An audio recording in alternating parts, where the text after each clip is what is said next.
En Colombia, los ingresos laborales están sometidos a la retención en la fuente a título de renta, con una tarifa progresiva según el monto del salario. Antes de iniciar el proceso de retención en la fuente sobre ingresos laborales, se tienen que tener tres conceptos claros: salario, no salario y base gravable. El sueldo hace referencia al valor que se pacta en el contrato. El salario es el sueldo más otras contraprestaciones. En cuanto a la base gravable, es donde se determina si el monto que ingresa es susceptible de aumentar el patrimonio. En un principio se requiere saber si el concepto que se trabaja es salario o no salario y si es susceptible de aumentar el patrimonio. A continuación se lleva el monto de concepto a su respectiva casilla, y ya que normalmente la mayoría de ingresos son susceptibles de aumentar el patrimonio, el monto también va a ingreso base. También se sacan las sumatorias de cada columna. A continuación se toma la sumatoria de los ingresos base y se le restan los ingresos no gravados, los cuales están constituidos por aportes de salud, aportes de pensión y aportes del Fondo de Solidaridad.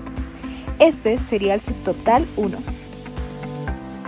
Los aportes de salud y aportes de pensión se sacan del 4% sobre el total del salario. Para sacar el aporte del Fondo de Solidaridad, se toma el salario y se divide en el salario mínimo legal vigente. El resultado se compara en la tabla de tasas. De esta forma, se sabe qué tasa aplicarle sobre el salario. A continuación, al subtotal 1 se le restan las deducciones constituidas por certificados de crédito hipotecario para vivienda, medicina prepagada y dependientes. Esto da el subtotal 2.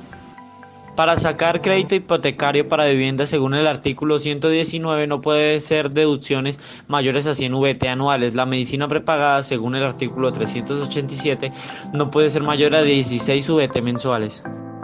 Para calcular dependientes se requiere sacar el 10% de los ingresos laborales, después compararlo con el certificado de dependientes y por último no tiene que superar los 32 VT.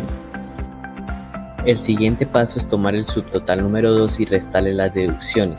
Un ejemplo de este sería la indemnización por accidente de tránsito. Esto da como resultado el subtotal número 3.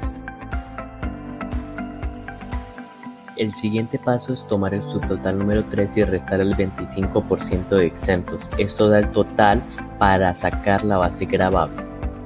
Para sacar el 25% tiene que tener en cuenta que si hay bonos de alimentación se le tiene que restar el subtotal número 3 los bonos de alimentación y aplicar el 25%, si no se toca sacar el 40% al subtotal 1. Y segundo, sumar dependientes, rentas exentas y el 25% exento.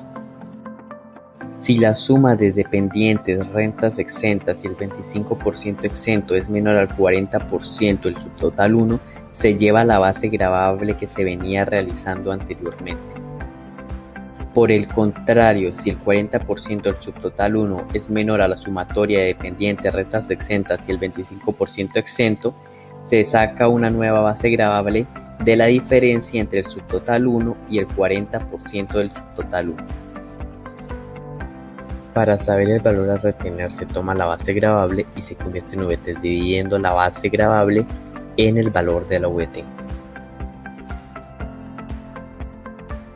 A continuación se busca la tabla guía en el artículo 383 del Estatuto Tributario que muestra los rangos y las fórmulas que se aplican en esta retención.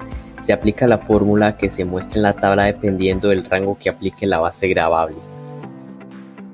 El resultado de la fórmula da un valor en VTs, por lo tanto se tiene que convertir a pesos, multiplicando el valor que dio en VTs por el valor de la VT actual. El resultado es el valor a retener.